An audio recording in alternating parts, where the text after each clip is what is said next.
It was the end of an era, and when steam finally hissed its last breath in the 1960s, it left behind a nation tainted with nostalgia, the smell of coal smoke, and a profound sense of loss. Yet the legacy of those powerful pistons pumping, those driving rods connecting, those big ends bearing live on in the hearts of those who rode them, those who built them, and those who saw them off. Hello everyone, and welcome back to Time Vault Chronicles. Join us as we use archival footage and photographs to bring history to life. Today, we step back in time to explore how Britain said goodbye to its steam trains in the 1960s. If you love delving into the annals of time, don't forget to subscribe. The year is 1963. In a world where coal smoke drifts lazily through the air, where the clackety-clack of wheels on tracks echoes through valleys, and where the hiss of a steam engine braking is the soundtrack to daily life, it is a time when the mighty steam locomotives are still the backbone of Britain's transport system. Majestic engines like the LMS Black 5,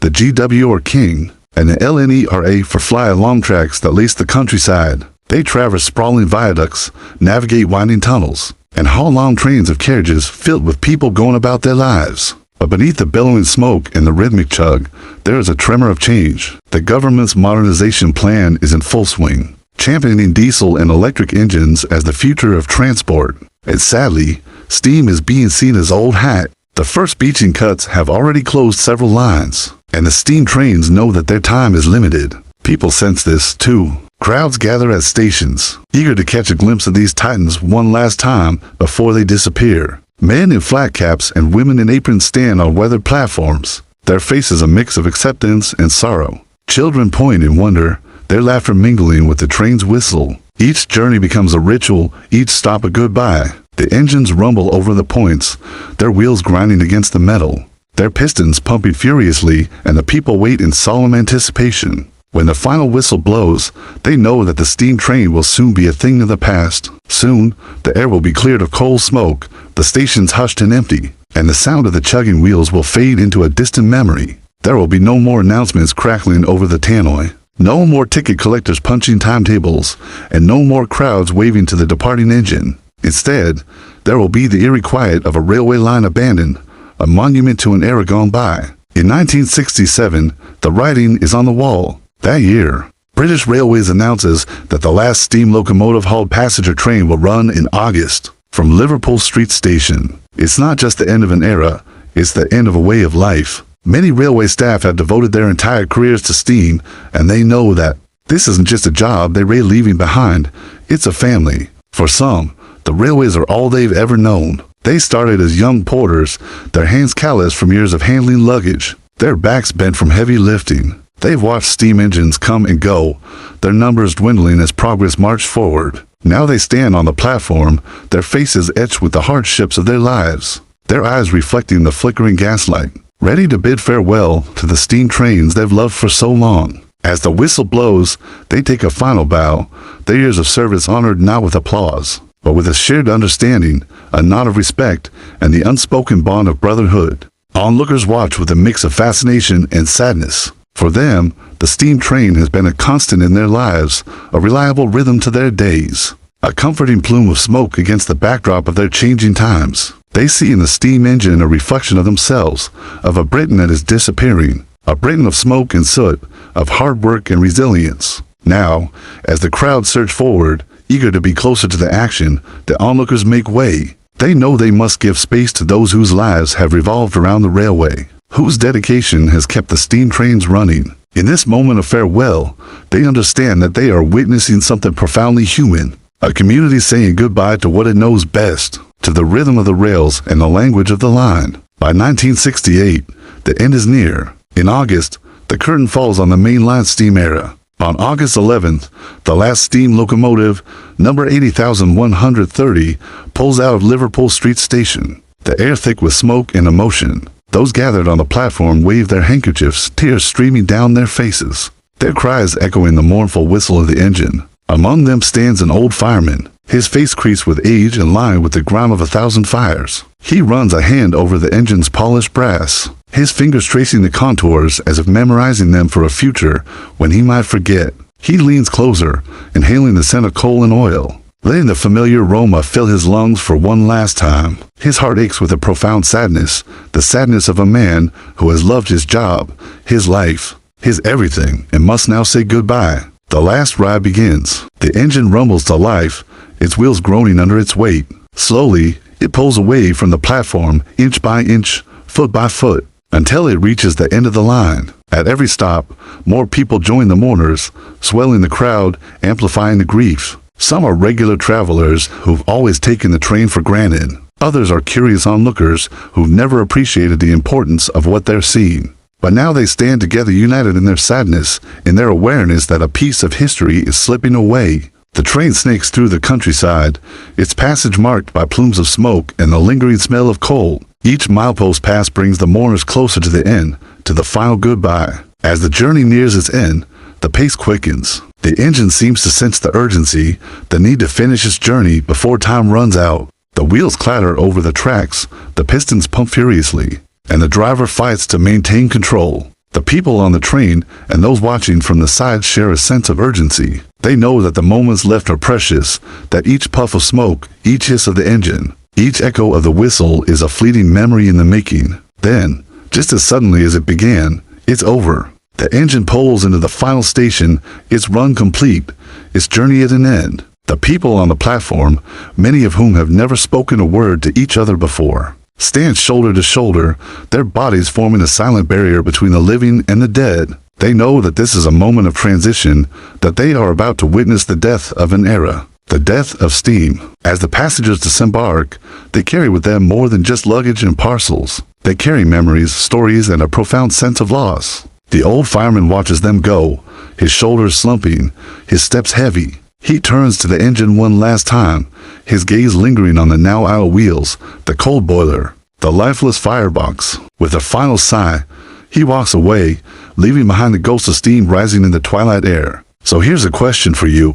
Did you ever ride on a steam train? Do you remember the experience? What do you miss most about them? Or perhaps you never had the chance to ride on a steam train. How do you feel about their eventual disappearance? Share your thoughts in the comments below. Your stories and memories are an important part of keeping these historical moments alive. Together, we can ensure that these tales continue to resonate, reminding us of the transformative power of these magnificent machines and the indelible mark they've left on our collective memory. Don't forget to stay tuned for more captivating stories from the annals of time. Every like and comment fuels our journey through history, allowing us to bring more fascinating tales to life. Here's to many more years of exploring the past together. Cheers. The year is 1968, and a young girl named Elsie boards a steam train with her father at Manchester Victoria Station. She has no idea that she's about to witness a piece of history one last time. This is the very last trip of the LMS 46140, City of Birmingham. And what follows is a story told in pictures, the final trips of Britain's steam locomotives. The sound of grinding steel wheels on steel rails still echoes across Britain, a haunting reminder of an age gone by. As the sun rises over the rugged landscape, it paints the sky with hues of gold and crimson. It falls on empty platforms, silent now, but once teeming with life, where men, women, and children stood waiting for the iron horses to carry them to their destinations. Among them was a young girl with pigtails bouncing as she waited for the train that would take her on magical adventures. Her name was Elsie. It was a world of soot and steam, of whistles and clanks, a world where the rhythm of the rails was the heartbeat of the community.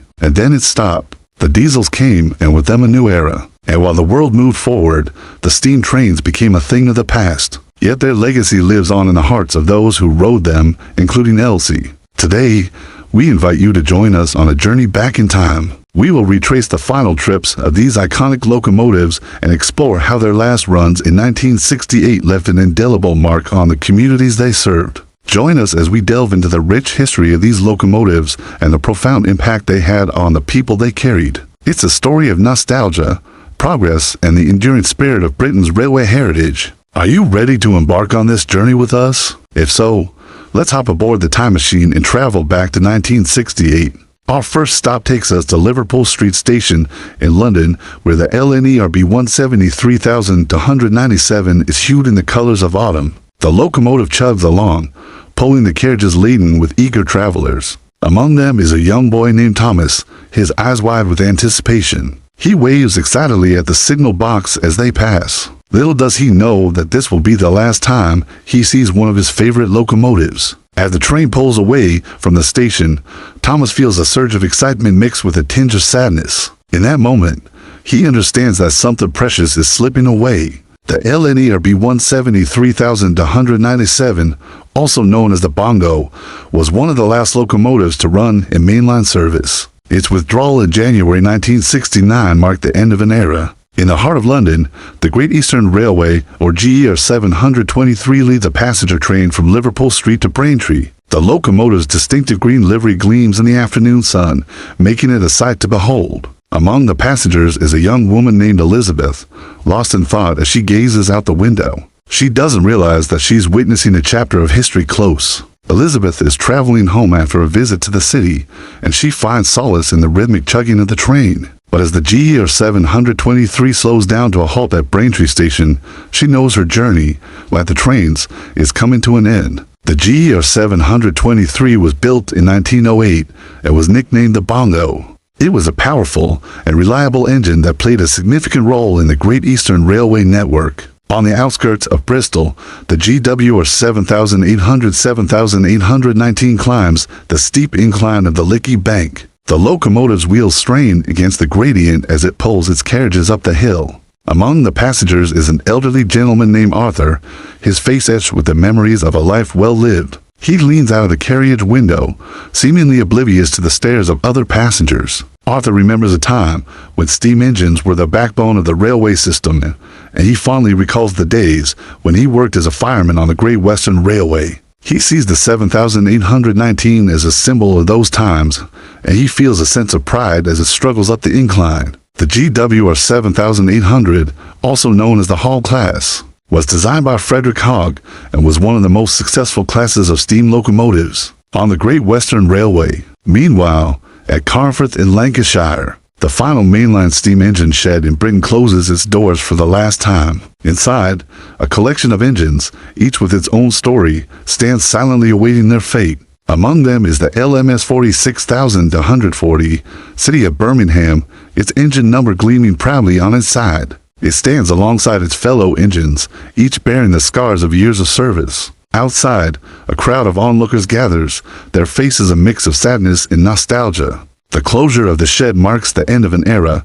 and they know they are witnessing a historic moment. And that's when young Elsie steps into this scene, clutching her father's hand as she looks in awe at the majestic steam engines. This visit will leave an everlasting impression on her young mind, shaping her love for trains for years to come. As the LMS 46,140, City of Birmingham, prepares for its final trip, a sense of solemnity falls over the crowd gathered at Carnforth. They know that they are about to witness a piece of history unfold before their eyes. Among them is Elsie, her heart pounding with a mixture of excitement and apprehension. With a final whistle blow, the City of Birmingham begins its journey. The crowd waves goodbye as the train slowly pulls away from the station, carrying not just passengers, but the hopes, dreams, and memories of an entire community. As the train chugs along the tracks, Elsie gazes out of the window, mesmerized by the movement of the pistons and the plume of smoke billowing from the chimney. She feels a deep sense of wonder and fascination with the power and majesty of the locomotive. Suddenly, the train slows down, signaling their arrival at the final stop of this historic journey. The passengers, including Elsie and her father, disembark, their faces etched with a mix of emotions. They take a final look at the City of Birmingham, knowing that they have just witnessed something truly special. In the bustling city of Manchester, a group of schoolboys stand excitedly on the platform, their eyes shining with anticipation. They have heard rumors of a mysterious train that is unlike any other. A train that hisses and puffs, carrying with it the scent of coal and adventure. The boys, led by a curious lad named Billy, are determined to catch a glimpse of this marvel. Little do they know that they are about to witness the final run of the LMS 46,140, City of Birmingham. As the train pulls into the station, the boys rush to the edge of the platform, their faces pressed against the barrier. They watch in awe as the City of Birmingham emerges from the smoke, its engine number gleaming in the sunlight. The boys exchange excited glances, their hearts pounding with a mix of fear and exhilaration. They have never seen anything like it before. And there she is, Elsie, now a young woman, standing on the platform at Manchester Victoria. She clutches a bouquet of flowers, her heart filled with a mixture of excitement and apprehension. She is here to bid farewell to her father, who is about to embark on a journey that neither of them will ever forget. Her father, a stoic man with hands calloused from years of hard work, turns to Elsie, his eyes twinkling with affection. He takes the flowers from her, his grip firm yet gentle. With a final wave, he disappears into the smoke and steam, leaving Elsie with a sense of pride and a heavy heart. The city of Birmingham begins its journey, carrying with it the hopes, dreams, and love of the people it serves. The train chugs along the tracks, each mile marker signifying another step towards an uncertain future. But for now, the people of Manchester are united in their admiration for the city of Birmingham and the role it has played in their lives. Meanwhile, on the platform, a young boy named Joseph watches the city of Birmingham depart. He doesn't understand the significance of the moment, but he will come to appreciate the importance of what he has just witnessed. Little does he know that the world is changing and that the steam trains are disappearing, leaving behind only memories and the faint smell of coal smoke. Now it's your turn to share your thoughts. Did you ride on a steam train as a child? How fondly do you recall that experience? Share your stories in the comments section. We'd love to hear from you. Also, if you enjoyed this video, please give it a thumbs up and subscribe to our channel. Don't forget to hit the bell icon so you never miss out on our latest adventures through time. Thanks for joining us on this journey through the final trips of Britain's steam trains. Until next time, keep exploring the past and discovering the stories that shaped our world.